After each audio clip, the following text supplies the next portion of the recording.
오늘은 산상 변모 주일입니다. 예수님께서 산에서 영광스러운 모습으로 변한 그것을 기념하면서 드리는 주일입니다.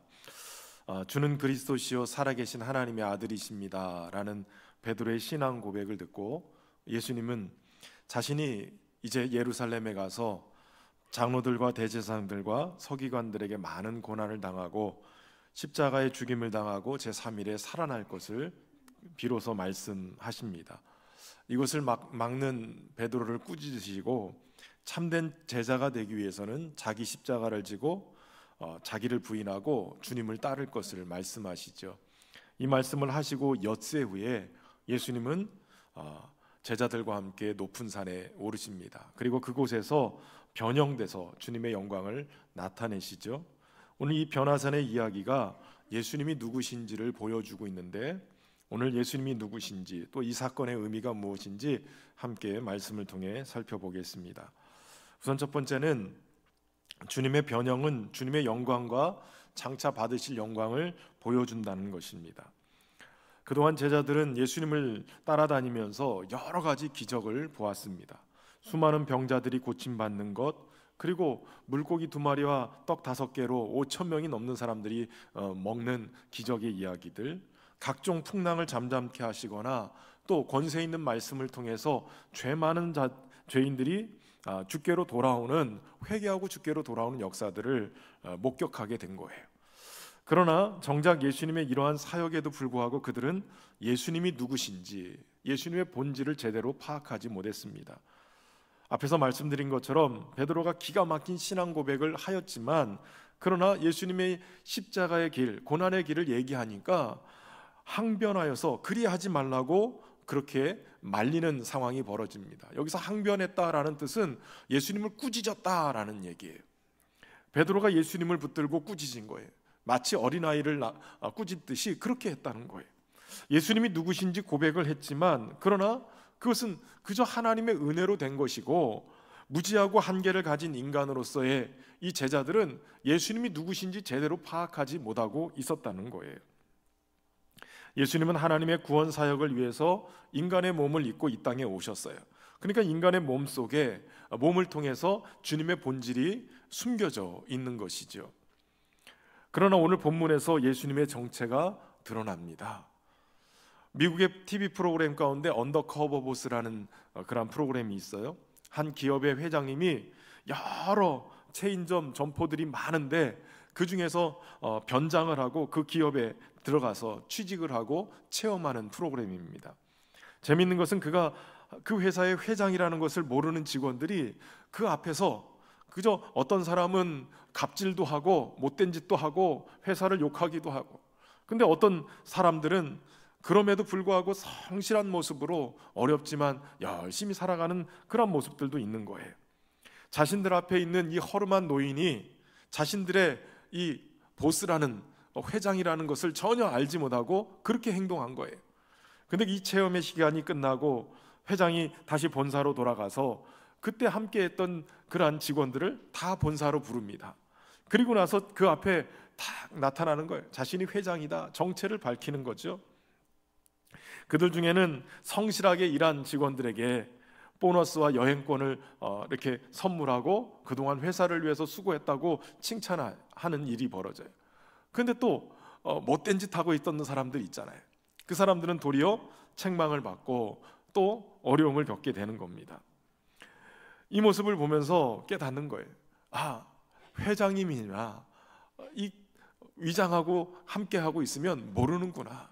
근데 오늘 본문에도 그런 일이 일어나는 거예요. 본문 2절에 보면 예수님께서 그들 앞에 변형되사 그 얼굴이 해같이 빛나며 옷이 빛과 같이 희어졌더라라고 얘기해요. 갑자기 그들 앞에서 변형이 되셨는데 찬란하고 영광스러운 모습으로 변형이 되신 거예요. 마가복음에서는 이렇게 또 기록하고 있어요. 그들 앞에 변형되사 그 옷이 광채가 나며 세상에서 빨래하는 자가 그렇게 희게 할 수 없을 만큼 매우 희어졌더라. 누가복음은 또 이렇게 기록하고 있어요. 용모가 변화되고 그 옷이 희어져 광채가 나더라. 그러니까 예수님은 제자들 앞에서 용모만 변한 것이 아니라 그가 입고 있는 옷까지도 다 변한 그러한 모습이었어요. 이 모습은 다니엘 선지자가 예언했던, 환상 가운데 고백했던 그러한 예언을 생각나게 해요. 다니엘서 7장 9절에 보면 내가 보니 왕자가 놓이고 옛적부터 항상 계시니가 좌정하셨는데 그의 옷은 희기가 눈 같고 그의 머리털은 깨끗한 양의 털 같고 그의 보좌는 불꽃이요 그의 바퀴는 타오르는 불이며 라는 이 구절이에요. 그러니까 옛적부터 항상 계신 통치하시는 왕이신 그분이 바로 그의 옷이 희기가 눈 같았다. 다시 말하면 지금 예수님의 이 모습은 옛부터 그 보좌에서 다스리시는 바로 하나님의 모습을 그대로 보여주고 있다는 것이에요.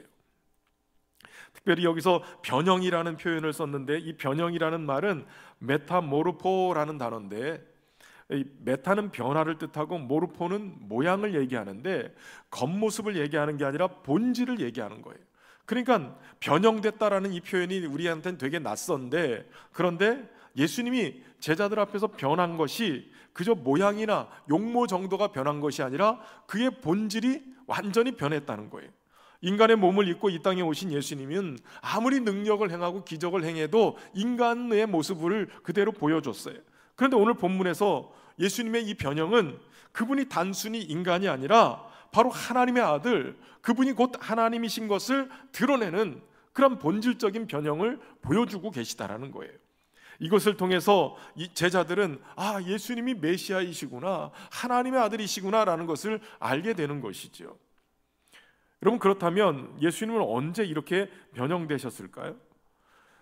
누가복음 9장 28절에 보면 이 말씀을 하신 후 8일쯤 되어 예수께서 베드로와 요한과 야고보를 데리고 기도하시러 산에 올라가셨다라고 기록하고 있어요. 예수님은 자신이 십자가의 길을 걸어야 될 것을 제자들에게 말씀하시고 그 길을 가기 전에 높은 산 기도하러 올라가셨다라고 얘기하고 있어요. 베드로와 야고보와 요한을 데리고 올라간 이 높은 산은 어디를 얘기하는 거냐? 바로 가이사랴 빌립보에서 북쪽 20km 지점에 높이 2730m에 이스라엘에서 가장 높은 헬몬산이 있습니다. 그 헬몬산, 그곳으로 예수님은 산기도하러 올라가신 거예요.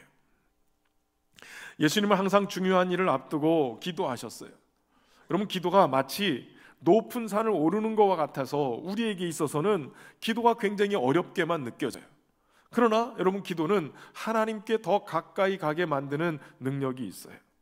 우리를 주님의 영광을 보는 자리로 인도하는 거예요.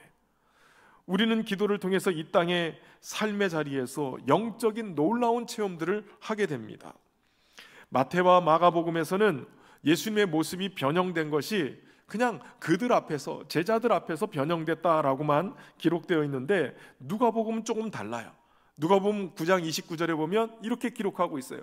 기도하실 때 용모가 변화되고 그 옷이 휘어져 광채가 나더라. 예수님이 언제 그 용모가 변하고 그 영광스러운 모습으로 변화됐냐면 기도하실 때 이 놀라운 변화의 역사가 일어난 거예요. 여러분, 기도할 때 우리는 그곳에서 놀라운 변화의 역사를 경험하게 될 줄로 믿습니다. 모세가 시내산에서 두 번째 십계명 돌판을 받아올 때 하나님과 함께 있으면서 40일 동안 기도의 자리로 나갑니다. 그랬더니 놀라운 일이 벌어졌어요. 그의 얼굴이 피부에서 광채가 나므로 이스라엘 자손 앞에 나왔을 때 그들이 가까이 하기를 두려워해요. 하나님이 주신 말씀을 그들에게 전하는데 그 얼굴에 광채가 나는 거예요. 출애굽기 34장 35절에 이스라엘 자손이 모세의 얼굴에 광채를 보므로 모세가 여호와께 말하러 들어가기까지 다시 수건으로 그 자기 얼굴을 가렸더라라고 얘기해요. 40일 동안 하나님과 교제했던 모세의 얼굴에 광채가 일어나는, 기도의 자리는 하나님을 만나는 영광의 자리예요. 기도는 우리의 영을 하나님의 보좌 앞으로 인도하여서 우리를 영화롭게 만들어요.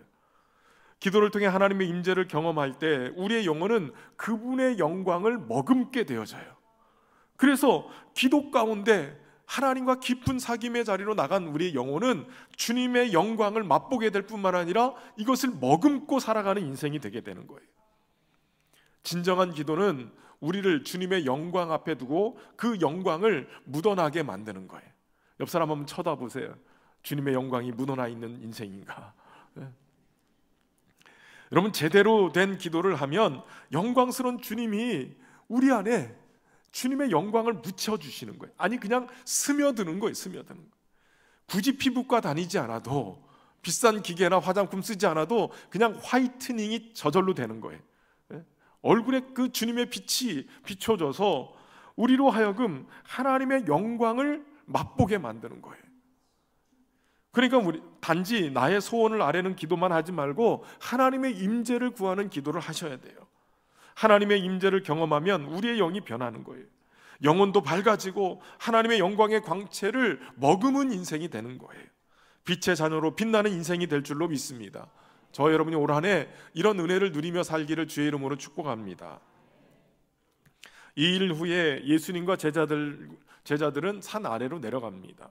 그때 귀신 들려서 경련을 일으키며 불에 던져지는 아들을 둔 아버지가 예수님께 이 아들을 고쳐달라고 쫓아오는 거예요. 먼저 제자들에게 부탁을 했지만 제자들은 그런 능력이 없었어요. 그래서 이 아버지는 예수님을 붙들고 무엇이든지 하실 수 있으면 좀 고쳐달라고 요청하죠. 예수님께서 그때 귀신을 꾸짖고 쫓아내시면서 그 아들을 고쳐주세요. 멋쓰게진 제자들이 조용히 예수님께 나와서 우리는 어찌해서 쫓아내지 못했습니까? 라고 물어봐요. 그때 주님의 대답이 20절인데요. 이르시되 너의 믿음이 작은 까닭이라. 진실로 너희에게 이르노니 만일 너희에게 믿음이 겨자씨 한 알만큼만 있어도 이 산을 명하여 여기서 저기로 옮겨지라 하면 옮겨질 것이요 또 너희가 못할 일이 없으리라. 믿음의 문제다라고 주님은 얘기하세요. 그런데 마가복음에서는 좀 더 이 부분을 정확하게 얘기하고 있어요. 집에 들어가매 제자들이 조용히 묻자오되 우리는 어찌하여 능히 그 귀신을 쫓아내지 못하였나이까. 이르시되 뭐예요? 기도 외에는 다른 것으로는 이런 종류가 나갈 수 없느니라 하시니라. 믿음이 작은 까닭이다 라고 말씀하셨는데 기도 외에는 이런 종류가 나갈 수 없다. 다시 말하면 기도해야 믿음도 생기고 기도해야 주님의 능력을 경험할 수 있고 기도해야 하나님의 영광도 볼 수 있다는 거예요. 여러분, 기도는 능력의 통로예요. 우리는 기도를 통해 우리 안에 계신 하나님의 능력을 세상에 흘려보낼 수 있게 됩니다. 기도를 많이 하는 사람이 능력 있는 게 아니라 우리 안에 계신 능력의 주님이 기도를 통해 역사하시기 때문에 능력이 나타나는 거예요. 주님은 기도를 통해 주님의 능력을 세상에 드러내기를 원하시는 거예요. 우리의 기도를 사용하셔서 이 땅에 마귀에 묶여있는 사람들을 풀어주시기를 원하시고 우리를 들어서 하나님의 영광을 보여주기를 원하시는 거예요. 저와 여러분이 기도를 통해 또 예배를 통해 우리 주님의 임재를 경험하고 주님의 그 영광을 머금은 자로 주의 능력을 선포하며 사는 은혜가 있기를 주의 이름으로 축원합니다. 두 번째는 버려진 것처럼 보이나 우리를 주님의 영광으로 부르신다는 거예요. 변화산에서 변형되신 예수님에게 갑자기 두 사람이 등장합니다. 3절 말씀에 보면 그때에 모세와 엘리야가 예수와 더불어 말하는 것이 그들에게 보이거늘이라고 얘기해요. 여러분, 모세는 시내산에서 십계명과 율법을 받은, 그래서 이스라엘에게 전해준 율법의 수여자입니다. 이스라엘 백성을 애굽의 종살이에서 해방시킨 민족의 지도자이죠. 온갖 위기 속에서도 그 백성을 하나님의 약속의 땅 가나안까지 인도해 나간 그런 위대한 지도자였어요. 그런데 그의 마지막은 참 어떻게 보면 좀 비참해 보이기도 해요. 민수기 20장에 보면 모세는 목마름에 항의하는 이스라엘을 향해서 화를 냅니다. 손을 들어서 그의 질팡이를 가지고 반석을 2번이나 내려치면서 내가 이 반석에서 물을 내랴고 고통을 쳐요. 근데 이 사건 때문에 하나님은 이 모세에게 이런 얘기를 하세요. 너희가 나를 믿지 아니하고 이스라엘 자손의 목전에서 내 거룩함을 나타내지 아니한 거로 너희는 이 회중을 내가 그들에게 준 땅으로 인도하여 드리지 못하리라. 이 말씀대로 모세는 모압 평지에서 이 느보산에 올라가서 여리고 맞은편에 있는 비스가 산 꼭대기에서 그저 가나안 땅을 두루 살펴보고 최후를 맞는데, 신명기 34장 5절과 6절에 보면 이에 여호와의 종 모세가 여호와의 말씀대로 모압 땅에서 죽어 벳부올 맞은편 모압 땅에 있는 골짜기에 장사되었고 오늘까지 그의 묻힌 곳을 아는 자가 없느니라 라고 얘기해요. 위대한 주의 종, 위대한 지도자 모세가 마지막 어디에 묻혔는지도 알지 못하는 그러한 사람이 됐다는 거예요. 아까 얘기한 그 무리바 사건 때문에 하나님이 가나안 땅도 못 들어가게 막으셨는데 마지막에는 어디 가서 죽었는지, 어디 가서 장사됐는지 무덤도 모를 정도로 그렇게 비참한 최후를 맞았다는 거예요. 또 등장한 사람이 있죠. 선자의 대표로서 불의 사자 엘리야입니다. 이스라엘이 우상 숭배에 빠져 있을 때, 하나님의 심판 앞에 있을 때, 엄청난 기근 앞에 있을 때 그는 하나님 앞에 기도하여서 불의 제단, 불로 이 제단을 사르는 하나님의 놀라운 역사를 드러내고 이세벨과 바알에 맞서서 싸웠던 그러한 선지자였어요. 그런데 그가 어느 날 회오리 바람과 함께 사라져버려요. 열왕기하 2장 11절에 두 사람이 길을 가며 말하더니 불수레와 불말들이 두 사람을 갈라놓고 엘리야가 회오리 바람으로 하늘로 올라가더라.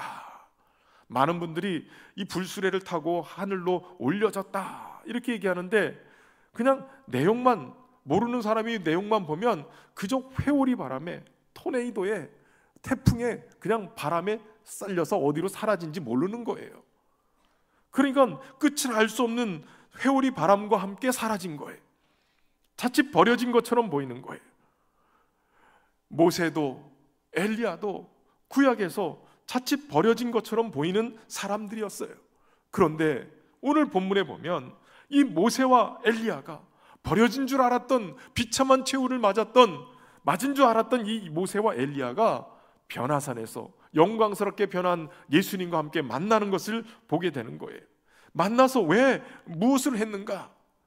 누가복음 9장 30절에 보면 문득 두 사람이 예수와 함께 말하니 이는 모세와 엘리야라.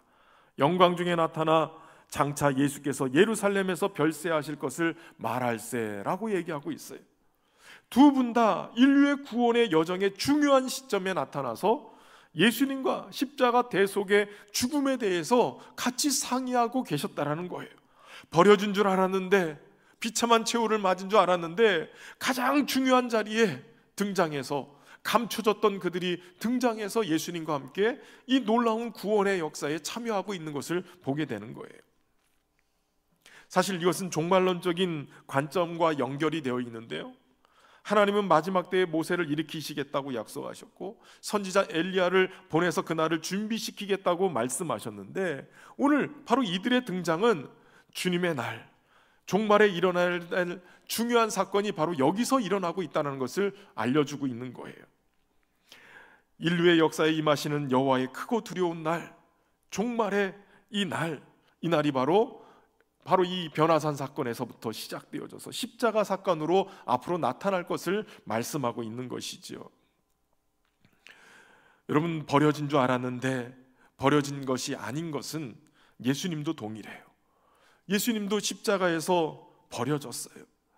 온 인류의 죄를 끌어하는 예수님은 비참한 인간의 모습으로 버려진 자로 십자가에서 죽으셨어요. 엘리 엘리 라마 사박다니, 나의 하나님 어찌하여 나를 버리셨나이까. 이것은 그저 외침으로 끝나는 게 아니에요. 정말 하나님은 온 인류의 죄를 끌어하는 예수님을 십자가에서 과감하게 버려버린 거예요. 철저하게 하나님 앞에 버려진 존재로 예수님은 죽음으로 내려간 거예요. 여러분, 우리의 삶에 이렇게 하나님이 우리를 버리신 것처럼 느껴질 때가 있지 않습니까? 너무나도 어둠의 긴 터널을 지나오면서 고통의 순간을 겪으면서 마치 하나님이 나를 잊으신 거 아닌가, 하나님이 나를 버리신 것 아닌가, 그런 생각이 들 때가 있지요. 여러분, 그러나 오늘 우리가 붙들어야 될 중요한 말씀이 있어요. 그것은 바로 하나님은 결코 그 백성을 버리시지 않는다는 사실이에요. 그것을 알 수 있는 것은 오늘 본문에서처럼 버려진 줄 알았던 모세를 부르시고 버려진 줄 알았던 엘리야를 부르셔서 하나님의 위대한 구원의 역사 속에 참여하는 거예요. 예수님도 버려진 줄 알았는데 무덤에서 주님이 부활시키셔서 그렇게 온 인류의 구원의 주가 되게 만드신 것은 버린 것이 아니라 버렸지만 주님이 끝까지 책임지고 계시는 것을 알려주시는 거예요. 시편 94편 14절에 여호와께서는 자기 백성을 버리지 아니하시며 자기 소유를 외면하지 아니하시리로다 라고 얘기해요.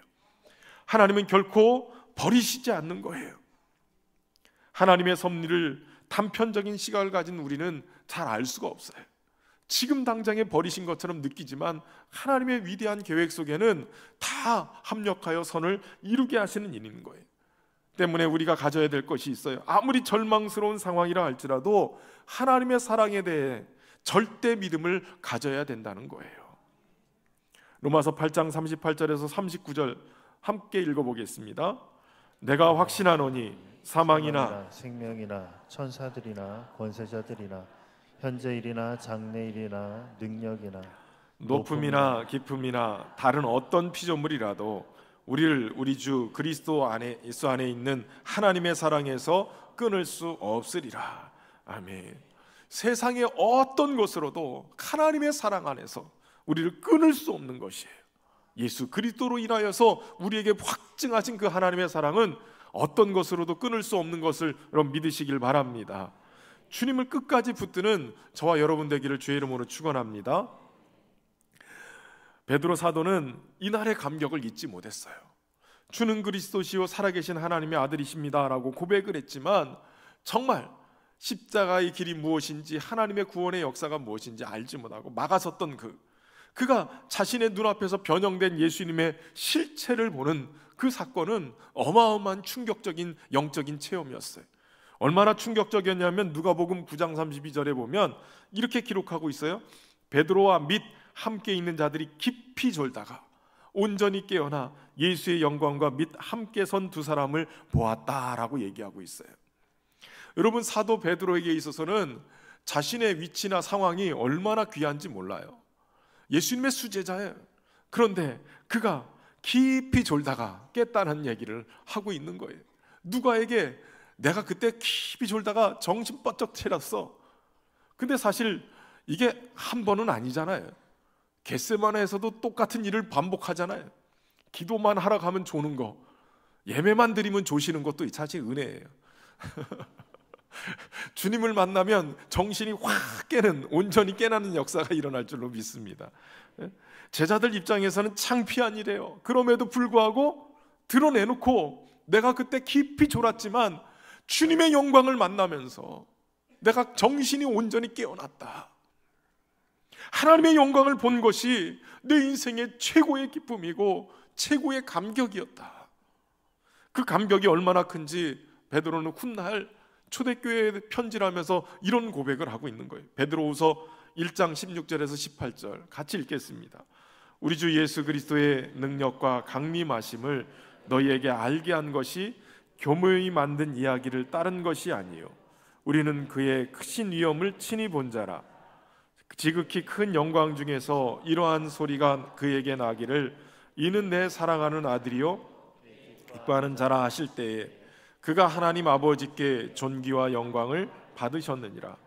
이 소리는 우리가 그와 함께 거룩한 산에 있을 때에 하늘로부터 난 것을 들은 것이라. 아멘. 베드로가 초대교회 성도들에게 이 편지를 할 정도로 그는 평생에 잊을 수 없는 놀라운 영적인 그 경험을 하게 된 거예요. 여러분, 주님은 우리를 주님의 영광의 자리로 부르시는 거예요. 예수님이 단순히 인간 중에 뛰어난 분이 아니라 우리와는 질적으로 다른 영광의 주님이신 것을 보게 만드시고 또 그 주님이 천상의 존재이시기 때문에 우리를 영원한 하나님 나라로 인도하시는 분인 것을 깨닫게 만드시는 거예요. 그러므로 우리가 주님을 따르면 주님과 함께 영광을 얻게 되는 존재가 될 줄로 믿습니다. 그래서 베드로전서 1장 7절에 이렇게 말씀하는 거예요. 너희의 믿음의 확실함은 불로 연단하여도 없어질 금보다 더 귀하여 예수 그리스도께서 나타나실 때에 칭찬과 영광과 존귀를 얻게 할 것임이라. 저 여러분에게 칭찬과 영광과 존귀를 얻게 하시는 은혜가 있을 줄로 믿습니다.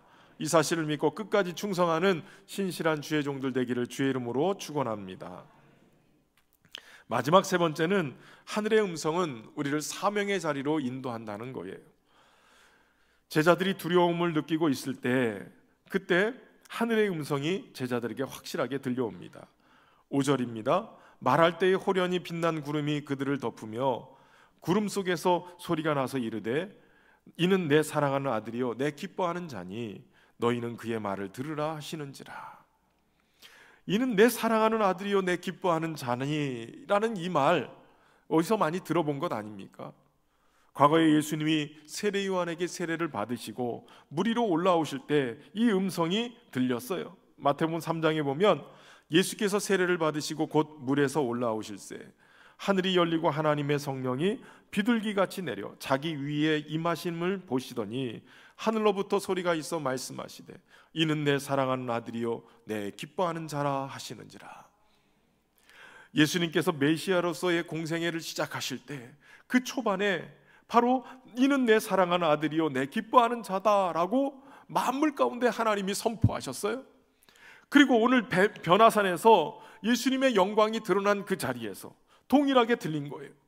이제 예수님은 이 산을 내려가서 십자가의 고난의 길을 걸으셔야만 됐어요. 그 고난 앞에 서 있는 예수님께 하늘로부터 똑같은 이야기가 들리는 거예요. 이는 내 사랑하는 아들이요 내 기뻐하는 자라. 이 말은 마치 네가 앞으로 걸어가야 될 이 고난의 길, 십자가의 길, 이것을 뛰어넘을 수 있는 그러한 능력이 이 말씀 속에 있다라고 말씀해 주시고 있는 거예요. 인간의 몸을 입고 이 땅에 오신 예수님께서 하늘 아버지께서 하늘에서 응원의 메시지를 보내고 계시는 거예요. 예수님에게 있어서 너는 내 사랑하는 아들이요 내 기뻐하는 자다라는 이 말씀은 어떠한 고난도 뛰어넘을 수 있는 주님의 응원의 메시지요 사랑의 메시지가 되는 거예요. 성경학자 핸드릭스는 이 변화산 사건을 말하면서 제자들에게 확신과 용기를 주는 일이었고 예수 그리스도께는 고난을 이기는 힘을 얻게 하기 위한 하나님의 섭리였다라고 얘기하고 있어요. 예수님은 이 이야기를 들으면서 하늘의 음성을 들으면서 십자가의 길을 거뜬히 걸어가실 수 있었어요. 고난 중에 이 땅을 살아가야 될 우리에게도 주님은 동일한 말씀을 예수님을 통해서 우리에게 들려주기를 원하시는 거예요. 예수님을 받으신 하나님은 예수님 안에 품으신 우리에게도 동일한 말씀이 들려지길 원하시는 거예요. 너는 나의 사랑하는 아들이요 내가 너를 기뻐하노라. 저와 여러분은 예수님 안에서 하나님께 받아들여진 존재인 것을 믿으시길 바랍니다. 우리의 삶의 현장에서 하나님으로부터 들어야 될 말씀은 다른 말이 아니에요. 하나님이 너를 버리셨다. 너의 인생이 되는 게 무엇이냐? 좌절하고 절망하고 끝내라. 이 말이 아니에요. 하나님은 오늘도 우리에게 말씀하시는 거예요. 어떤 고난이 있어도 너는 나의 아들이라. 내가 너를 사랑한다. 내가 너를 기뻐한다. 이 음성을 듣고 사는 저와 여러분 되기를 주의 이름으로 축원합니다. 이것은 온 인류가 들어야 될 말씀이고 우리의 가정이 들어야 될 말씀이에요. 우리의 자녀가, 우리의 믿지 않는 배우자가, 우리의 믿지 않는 부모님이 들어야 될 말씀인 거예요. 고난 속에 있는, 지금 고난 속에 있는 우리가 꼭 들어야 될 말씀이 바로 이 말씀인 거예요. 저와 여러분에게 이 진리의 말씀이 복음으로 들려지고 늘 그 말씀 안에 사는 은혜가 있기를 주의 이름으로 축원합니다. 이 엄청난 변화산 사건을 접한 베드로는 4절에 이런 제안을 하게 됩니다. 주여 우리가 여기 있는 것이 좋사오니 만일 주께서 원하시면 내가 여기서 초막셋을 짓되 하나는 주님을 위하여 하나는 모세를 위하여 하나는 엘리야를 위하여 하리이다 라고 제안해요. 한마디로 얘기하면 그냥 여기 있는 게 좋사오니 여기서 집 짓고 영광 누리며 삽시다 라는 얘기예요. 여러분 우리가 예배하고 기도하고 찬양할 때 하나님의 임재를 경험하고 하나님의 은혜를 경험할 때가 있어요. 그러면 정말 시간 가는 줄도 모르고 그 은혜 속에 그냥 살고 싶어요. 세상 속에 가면 막 지지고 볶고 너무 복잡하고 힘들고 스트레스 받고, 그런데 여기에서 주님과 함께 있으면 그 은혜 때문에, 그 복음 때문에 내 영혼이 살아나고 은혜로 넘치게 되니까 그냥 여기 살고 싶어요. 그런데 오늘 주님은 베드로의 제안을 거절하고 내려가시는 거예요. 왠지 아세요? 주님은 그곳에 머물 수 없어요. 그곳이 영광스러운 장소이긴 하지만 그곳이 사명의 자리는 아니에요. 거기 머물러서는 하나님의 뜻을 이룰 수 없기 때문이에요. 인류 구원을 위한 험한 십자가 사명이 예수님에게 남아있기 때문이에요. 변화산의 영광은 장차 있을 영광을 약간 맛볼 수는 있지만 거기에 머물 곳이 아니에요. 사명의 십자가를 향해 출발해야 되는 출발 지점인 거예요. 종착점이 아니라 출발점인 거예요. 그 사명을 잘 감당해야 온전한 영광을 받게 되어지는 것이죠. 사도행전 20장 24절에 사도 바울은 이런 고백하지요. 내가 달려갈 길과 주 예수께 받은 사명 곧 하나님의 은혜의 복음을 증언하는 일을 마치려 하면은 나의 생명조차 조금도 귀한 것으로 여기지 아니하노라. 여러분, 우리는 사명을 향해 달려가야 될 존재입니다. 우리에게 주신 사명이 무엇인가요? 구름 속에 난 음성은 너희는 그의 말을 들으라 라고 얘기해요. 예수님의 말씀에 순종하라는 얘기죠. 예수님이 십자가를 지는 그 자리로 가신다면 우리 또한 주님을 따라 그 길을 가야 되는 거예요. 세상에 하나님의 음성, 너희는 내 사랑하는 자고 내 기뻐하는 자라는 하나님의 용서하심과 화해와 또 받아들이심을 선포하는 그 자리를 향해 가야 될 줄로 믿습니다. 저와 여러분이 고백해야 될 고백은 내 인생에서 가장 복된 것은 예수님을 만난 것이고 내 평생에 가장 잘한 것은 예수님을 주로 섬기는 것이다 라는 고백이에요. 믿지 않는 우리의 가족들에게, 우리 이웃들에게 이런 고백을 할 수 있기를 주의 이름으로 축원합니다. 사명의 출발 자리, 그곳에서 열매 맺는 그러한 은혜가 우리 안에 주어지기를 주의 이름으로 축원합니다. 이 찬양 고백하면서 함께 나가겠습니다. 나의 평생에 가장 복된 일은 내가 예수님을 만난 것이라.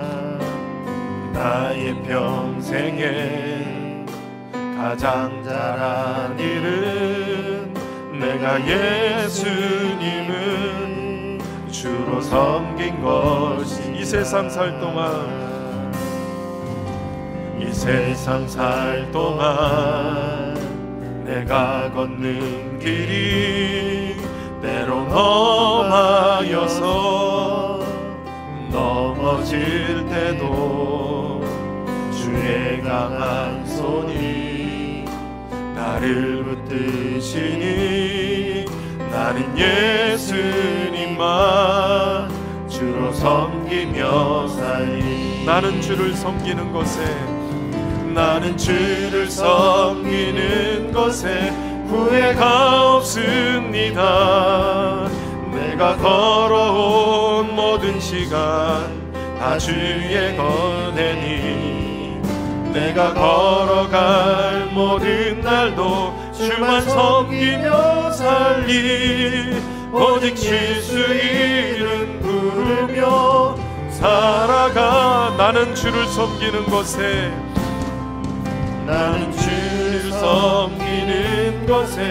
후회가 없습니다. 내가 걸어온 모든 시간 다 주의 거네니 내가 걸어갈 모든 날도 주만 섬기며 살리. 오직 예수 이름 부르며 살아가. 이것이 나의 간증이요, 이것이 나의 간증이요, 이것이 나의 찬송일세. 나 사는 동안 끊임없이 구주를 찬송. 한 번 더 고백할까요? 이것이 나의 간증이요, 이것이 나의 간증이요, 이것이 나의 찬송일세. 나 사는 동안 끊임없이 구주를 찬송하리로다. 사랑하는 성도 여러분, 우리 주님은 하나님의 본체이세요. 그래서 오늘도 주님의 영광을 드러내십니다. 기도 가운데, 예배 가운데, 찬양 가운데 주님의 영광을 경험하고 이제 우리가 주님의 이 복음, 놀라운 세상을 변화시키는 이 놀라운 소식들을 증거하는 사명의 자리에 서기를 원하십니다. 이 시간 우리가 함께 기도하며 나갈 때 하나님, 믿지 않는 우리의 가족들이 이 복음을 듣게 하시고 우리가 하나님의 영광을 머금은 자로, 하나님의 영광을 드러내는 자로 세워지게 하여 주옵소서. 이웃들도 주의 복음을 들을 수 있는 은혜를 우리에게 허락하여 주옵소서. 우리 합심해서 함께 기도하며 나아가겠습니다. 참 좋으신 아버지 하나님, 오늘도 주님의 말씀을 통해 영광 가운데 우리에게 찾아오신 주님, 하나님의 분이신 주님, 오늘 주님의 영광을 우리에게 보여주시고 하나님의 은혜를 머금은 우리가 주님의 영광을 드러내는 자로 세워지기를 소망하는 사랑하는 하나님의 기뻐하는 자라 하시고 주님의 복음을 세상에 증거하는 자들 되게 하시고 우리를 통해서 우리의 믿지 않는 가족들이 주께로 나오고 믿지 않는 이웃들이 주께로 나오고 역사가 일어나기를 소망합니다. 하나님 구원의 은총으로 충만히 채우셔서 하나님의 우리의 간증을 통해 하나님의 역사하심을 일어나게 하여 주옵소서. 날마다 주님과 함께 동행하는 삶을 살게 하시고 하나님의 인재를 통해 하나님의 영광을 드러내는 우리 하나님으로 세워지게 하여 주시옵소서. 그럼 함께 하신 주님